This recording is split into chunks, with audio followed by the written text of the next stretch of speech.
Hi! Morning guys! Ay, tatanghali na pala. Kasama ko ang akong babae kumakain ng macaroni. Uy, hi ka rin sa vlog ni Papa. O, dali o. Hi po, sabihin mo. Hi po. Uy. Kiss mo na nga ang baby ko. Laki na. Laki na nito yung baby ko. Nalulungkot ako, Tek. Nalulungkot ako. Kasi parang lalagita ka na eh. Gusto ko baby ko pa rin eh. Ay, kala, di naman pwedeng ka na. Lumalaki nga pala yung tao, no? Yung baby ko kasi dati, karga-karga lang kita eh. Mami ka sa akin, may naliligaw na raw sa'yo, sabi ni mami mo. Totoo ba? May naliligaw daw sa'yo? Nagka-crush ko. Oo. Sabihin mo sa mga nagkakrush sa'yo na friends lang kayo dahil bata pa kayo, ha? Alam mo, pwede ka nang ligawan ka mo pagka 30 years old ka na, ha? Okay lang sa'yo yun. Pag 30 years old ka na kamo, pagkatapos ka na ng college at saka pagka, meron ka ng stable job. Malay mo, para pareho kayo may stable job naman diligaw sa'yo, di ba? Oo. Kaya kailangan, siya, totoong Kristiyano siya, ha? Ganun, ha? Wala, sino na si mama? TikTok si mami. Wala. Galing mo sa'yo ni mami, ha? Wala! Nandun naman si... Ay, yun naman na isa ka pula sa kabila. Nagkakanta naman ng kanyang papa. Papa Aaron. Aaron. Ako naman magkano kayo magbibidyoan ko. Ako naman po ang maghahawak ng camera. Bibidyoan ko naman tong mag-daddy at kung ano-anong hinahawakan ba? aking bunsong apo. Ayun po. Kung ano-anong hinahawakan. Naku, baka sipain na rito bumagsak ko. Sipain na. Ang likot-likot niyan, sus na yan eh. Yan po ito po si Sus. Sus ay pinakilala ko na itong apo ko na to si Sus. Ito naman si Mystic. Mystic. Dito po tayo guys sa dinalaw ko sila ngayon eh. Sabi ko, taga na kami din nakikita kaya dinalaw ko. Guys, alam nyo, ayun, ang ganda rin ng yung upahan nila. Simple lang pero maayos, malinis oh. Aron, magkano upa nyo rito? Mahal din sa ulang upahan, di ba? Magkano upa nyo rito? 8. Oh, isipin mo, 8 na yung ganda. Bagay, sa Barreto nga rin eh. Basta maganda-ganda na bahay doon, nasa ano na eh. Mga 7,000 na upahan doon eh. Lalo na rito siyempre. Bagay, ang Barreto nga pala, sakop na rin ng Olongo po yun. Kaya gano'n na rin ang mga upahan doon eh. Ito guys, oh, lakad-lakad rin natin. Oh. Tingnan nyo. Yan, ito yung ano nila. Sala nila. Dito yung labasan. Ayun.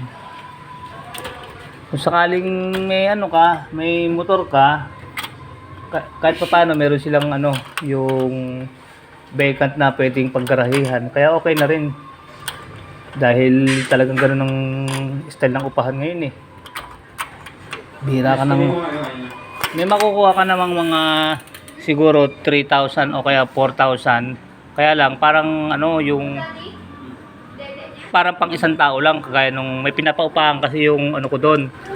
Yung magulang ko doon sa may manggahan. Maganda siya. May sariling CR, maganda rin ang Kaya lang parang pang isang tao lang. Ganun ang kung gusto mo ng magandang upahan. Pero kung gusto mo ng medyo mura, huwag ka na maghanap ng sobrang ganda. Yung medyo mala squatter ng konti, yun mura-mura yun. Kasi pagka ganito, yung gusto mong talagang maayos na bahay ganyan. Talagang mahal. Yun din yun, maayos din yun. Sinasabi ko na 4,000, kaya lang parang pang isang tao lang. Fully, basta maganda yung pagkaagawa, yung pinauupahan ng kapatid ko. Kasi dating tinitira ng nanay ko yun eh. 4,000. Bakante siya ngayon. Kaya lang, na yun, studio type. Andun na yung kwarto. Basta isang maliit lang na may kwarto, may lamesa. Tapos, andun na yung CR. Pero maganda. Ganon. Ito nakakita ko maganda. Medyo, siyempre, ito medyo malaki. 2 bedroom sila rito. Ayan, 1 bedroom. Ito yung sa panganay kong apo, dito siya natutulog, yung babae, ayan, may sarili siya pa siyang kwarto, ayan, may patungan siya ng computer niya ron, Tapos dito naman sila, yung kwarto nung nila Aaron. Ron, pakita natin ang kwarto niyo, tingnan nyo guys, malaki rin, di ba? Pwede na rin. Panalo ka na rin sa porta. Ay, teka, sinaraatan ni Mika dahil nagwisik ng ng antibacteria. Sabi niya wag raw bubuksan dahil nag-spray ng panlinis ng bakterya. Ni-spray, sinano niyan. Din inaano niya, yung tawag doon, yung inaano niya. Sinasanitize niya yung kwarto para kung sakali dahil may sanggol eh. Ayun, ini-spray siya. Yun, bali ito. Tapos ito yung sala nila. Ito yung kwarto nila. Tapos doon sa kabila may isang kwarto pa. Doon naman yung kwarto nung ayun, nung kumakain na yun, yung apo ko na yun. Samantalang nag-upisa kami magkasama nung asawa ko eh, inuupahan lang namin noon, 2,000, pero maganda na yung 2,000 noon, parang halos ganito na kalaki. Ito na parang ganito na, mas maganda nga lang ang itsura nito kasi siyempre parang mas social to eh. Pero halos ganito na kalaki. Mga year yun, 2,000 yun, tapos mga year 2,000 din. Isipin nyo naman yun, nag-evolve na yung pera eh. Dahil 25 years na yung nakakaraan eh. Kaya ganun, ano ba i-expect mo sa 2,000? Ito na yun, ang expect mo magiging 8,000 na. Kaya isipin mo, nagkaroon ng evolution sa gastusin pero sa sweldo, hindi naman masyado ng evolution Konti lang natin. Noon sumusweldo na ako halos ng 500. Ngayon halos may iba pa rin, 500 pa rin na sweldo ng iba ngayon no? Minimum pa sa province. Noon pa yun na malaki na, nung sumildo ko ng 500 noon, malaki na yun. Yung isang araw mo, 500. Noon pa yun, mga year 2000. Ngayon, meron pa rin sumusweldo ng 500. Dapat ngayon, ang sweldohin mo na ngayon, para talagang makaano ka ng pamilya mo. Hanggat maaari, mga bigyan man lang ang trabahador ng mga, di ba mga guys, mga 1,000 man lang ang gawing minimum ng isang trabahador. O kaya mga 1,200 para makabuhay ng maayos yung isang pamilyadong tao. Pag binigyan ka ng 500, pagkain nyo lang ba, meron kang isang anak, 200 lang, almusal nyo. Tapos 200, tanghalian nyo. 200, hapunan nyo. 600, paluwal ka pa ng 100, 500 lang ang sweldo mo. Sa bagay, ako naman noong time na nagtatrabaho ko, may sweldo ko ng 500. Parang ang budget lang namin ng asawa ko noon. 100 lang ata isang kain. Kasi dalawa lang naman ang anak ko ang kilo ng manok naman noon, magkasawa kami noon, 65, tapos ang baboy, 80. Kaya yung pag kumita ka ng 500 noon, medyo kaya mo na magpakain ng pamilya mo. Tapos inuupahan ko, 2,000. Ano pa yun, year 2, hindi, may asawa na ako noong 2000, nagsama kami, 1993. Lumipat kami sa inuupahan ko 2,000 sa may Crispa. Hindi malalaki na anak ko noon, grade 1 na yung itong panganay ko na to, na siya noon, kinder na. Inuupahan ko noon 2,000 sa Pasig.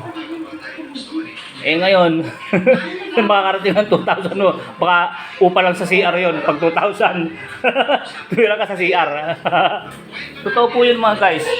Grabe ang evolution ng gastos ng pera natin, pero yung nag-isweldo ng mga tao, kawawa naman, hindi naman nag-evolve, Kaya napakahirap ng kasawa ngayon, sa totoo lang. Talagang mahirap yung nangyayari. Talagang, sabi ko, paano kaya nakakasya yung ginikita ng mga namamabrika ngayon? Iniisip ko siguro, bagay, nasa diskarte na rin yun. Kaya iba dumidiskarte, habang nagtatrabaho, nag-aano ng mga ibang sideline, para siyempre, para magkasya yung pera. Talagang, nakasulat naman sa, sinabi naman ng Panginoon Diyos yun Habang lalaon, pahirap ang buhay ng tao. Hindi pa ginhawa, pahirap ang sabi ng Diyos. Hindi naman pwedeng pumalya yun dahil salita ng Diyos yun Kaya talagang mangyayari yun, pahirap ng pahirap. Hindi pwedeng pumalya yun. Kasi maski nung year 2000, naririnig ko sa mga nag-uusap-usap ang hirap naman ng buhay ngayon, ang mahal ng bilihin. Nung mga time na yun, may nagsasabi na ng ganun, di ba? Hindi kagaya ika nung araw, yung makakarinig ka ng mga matandang ganun, nung araw ika. Tapos ngayon, makakarinig na naman tayo, hindi kagaya ika ng year, ngayon, sinasabi year 2000, di ba? Ganun lang naman yun, na ikukumpara mo yung mga nakaraang taon. Pero ang totoo, talagang pahirap ng pahirap habang lumilipas. Pagka lumaki naman itong mga apo ko, sasabihin naman nila, nung araw, ang upa lang ni mami ko dun sa Olongo po, 8,000 lang. Ngayon, ang upa namin, 20,000 na. Baka ganun na mangyayari pag may asawa na siya. Ganun na mangyayari, anak. Ganun ang buhay ng tao Wala lang, na pagkwentuhan lang. Ay, tabi ako itong aking... Ano ba masasabi mo sa kinukwento ni Papa? Kumusta ka ba rito? Okay lang ba kayo? Okay lang? Nag-aaral kang mabuti. Aral kang mabuti para pagdating ng araw, hindi mo sasabihin ang hirap naman ng buhay ngayon. Dati nung nangungumala kami ni mami ko noon, 8,000 lang. Ngayon, 20,000 na. Ang sweldo lang ng asawa ko, ano lang? Ganito lang. Tapos ang pagkain nyo isang araw, pagiging bilihin na, ang pagkain nyo isang araw, 5,000 na. Ang sweldo ng asawa mo, 3,000 lang. Diba? Ganun ano? Ano yung pagkakasyahin yun ano? Parang ganun eh. Lumalaki lang ang value pero hindi naman nakakaya yung binibili. Parang ganun. Nung kami ni Lola mo, nung nag-umpisa pala kami mag-asawa, kwento ko sa'yo anak ha, ang kilo ng isang kilong manok nun, 65 pesos lang. Kaya pagka bumili ko ng 20, yung budget ko ulam namin sa gabi, 20 pesos lang. Bibili ko ng 1/4 na manok. Tapos, ang 1/4 lang, siguro mga 17 lang. Tapos may matitira pang 3 sa 20. Pambili ko na ng ng bawang sibuyas, luya, tsaka dahon ng sili. Kasya nga ang 20. Isang ulam namin ni Lola mo sa gabi. Ang sweldo ko noon, nag-umpisa kami noong 1993. Sumusweldo na ako ng noon, 300. Tapos, nung nalipat naman na kami sa mas malayong lugar, doon na sa may bandang Crispa, 500 na araw ko noon. Kaya lang, ang upa ko naman ng 2,000 na sa bahay. Kaya ayos rin, kasya pa rin. Kaya sabi ko, laki ng pinagbago ng kitaan ngayon, Kaya ikaw, pagka, gano'n ang sabi ko sa'yo, tapusin mo pag-aaral mo muna, pagkatapos, sabihin mo sa nanliligaw sa'yo, sabihin mo, ligawan mo ko ulit pag 30 years old na ako, gano'n ha? Sabihin mo gano'n ha? Ba't natawa ka? Nakakatawa ba sinabi ko? Bakit 30 years old? Matanda na ba yun? Siguro kaya mo sinasabi yan, baka may nanliligaw na sa'yo ha? Ayaw mo ng 30 years old ha? Ito, kung gano'n ha, baby pa lang kita ha? Baby ko na, bilis-bilis luwakin ng baby ko. Dati, araw-araw kitang kasama sa bahay eh. Laki-laki ng baby ko na to. Kasi naayos yung Ayun, naglilit-lit nila sa mami niya kasi umuulan eh. Buti nakapagpatuyo ka. Nag-uulan-ulan eh. Makaragarak sa kayo. Di ba yung washing machine mo, yung pag isinalang yung malakas sa tubig? Nasaan na yung washing machine mong gano'n, yung malakas sa tubig, yung paglabas tuyo na? Dati gano'n ang washing machine yun, nung nandun kayo sa kondo yung pag isinalang niya, tuyo na paglabas, kaya lang malakas sa tubig. Parang mahal nga ng bilhin niya nun. Nakabili ka na dati ng gano'n, nalimutan mo na. Ano sabihin ko? Binenta mo ba yon?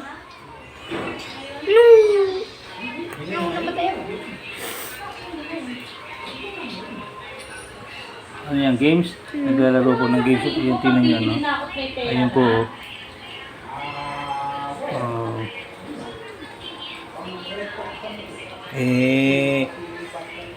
Dito muna ako. Mamaya na ako uwi mamayang hapon. Kasi kailangan ko umuwi sa hapon dahil magti-Thanksgiving ba ako bukas sa church namin sa viewing eh.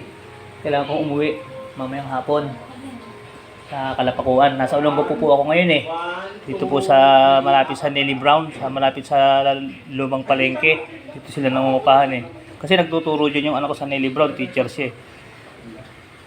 Kaya buti to malapit ang naupahan niya, malapit sa tinuturuan niya.